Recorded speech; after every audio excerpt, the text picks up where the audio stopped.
आसतु Hitachi ATM रे आमे phone पे माध्यम केमते पैसा विड्रॉल करबा देखंतु प्रथम स्क्रीन रे आपण आसिला परे देखिबे यूपीआई कैश विड्रॉल गोटे ऑप्शन थिबो ताको टच करिवे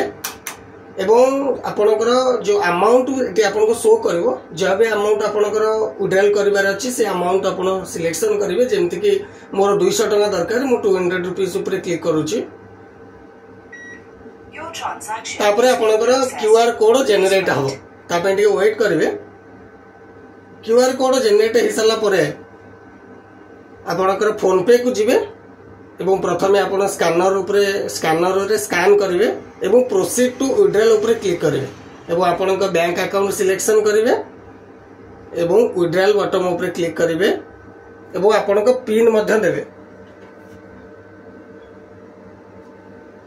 देखंतु मोर प्रोसेस होउची एबे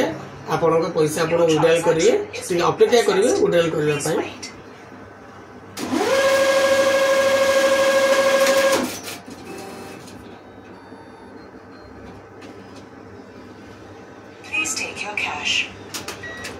देखो मो पैसा विड्रॉल हो गला धन्यवाद।